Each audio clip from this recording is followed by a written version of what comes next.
Thank you very much, Raul, and to the Bank of America. Thank you for your steadfast partnership, especially tonight as we launch the Changemakers Awards to honor leaders whose life's work has transformed our community and our country. To co-present our first Changemaker Award, please welcome my fellow advisory board member, Ambassador Gary Vasquez.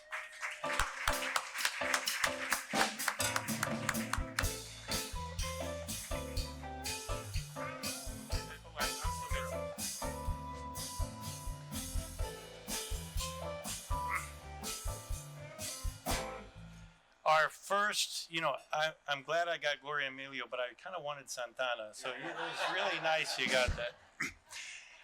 Our first honoree changed what America reads about itself.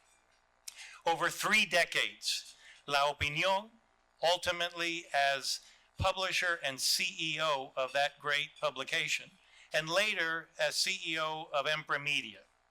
She modernized Spanish language journalism, expanded digital reach, and backed reporting on important issues like immigration, education, labor, and civic participation, elevating issues too often unseen and developing a generation of newsroom leaders. Her influence extends from headlines to higher education systems. As president and CEO of the College Futures Foundation, she shifted the focus from scholarships alone to student success and completion at scale, partnering across California to remove barriers for first-gen and low-income students. Institutions of consequence trust her judgment.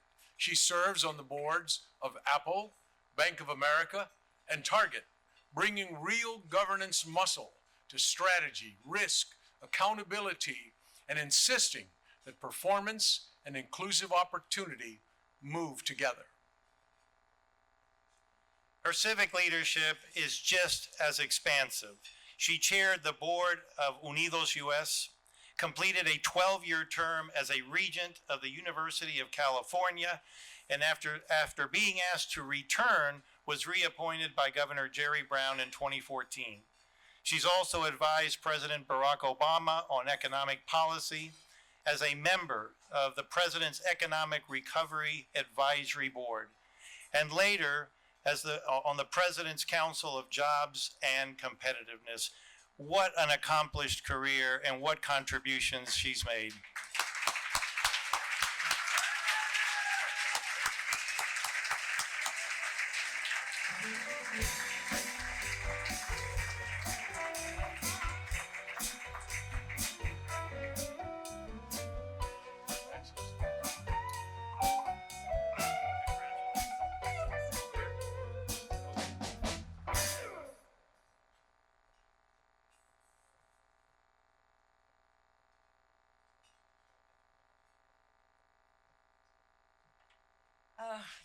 Thank you so much for that generous introduction, Gary and Francisco.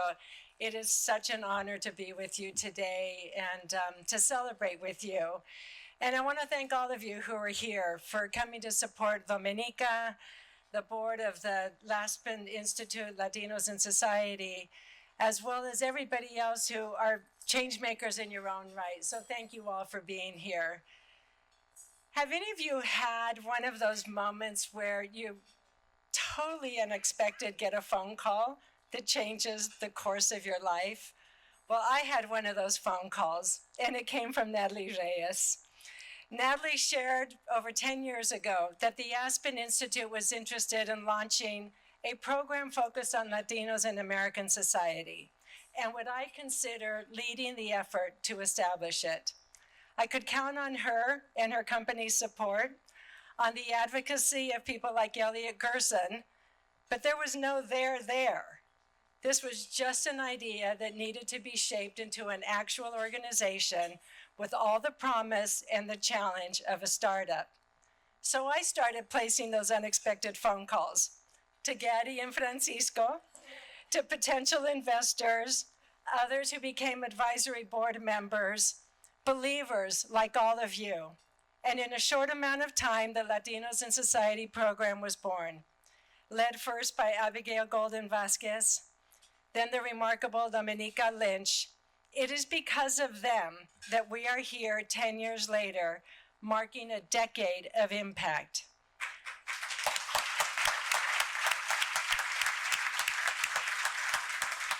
I have often thought that when it was time to look back over my life, I would hope that it was one of impact.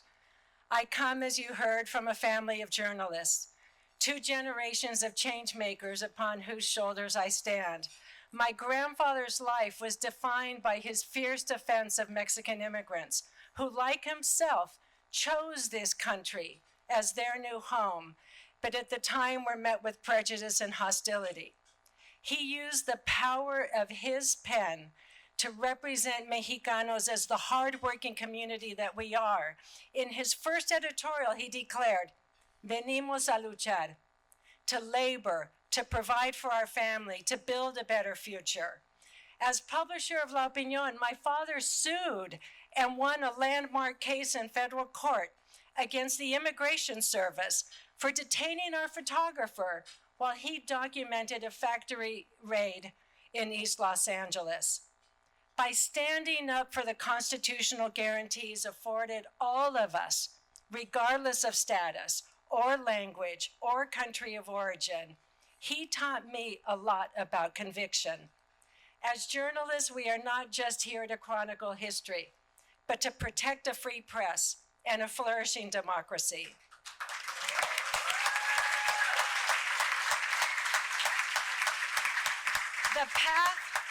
The path I chose was illuminated well before I began my career. It was paved by those who came before me.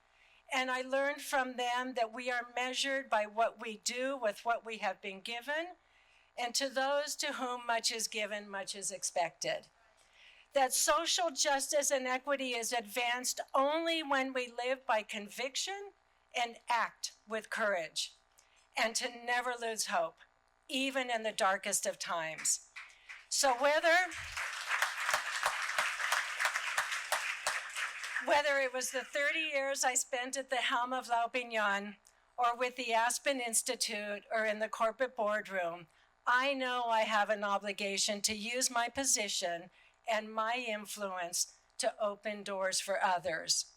With organizations like Latinos in Society, we're working together to set the record straight about who we are as a community, to bring our voice, our leadership, and our perspective into the halls of decision-making.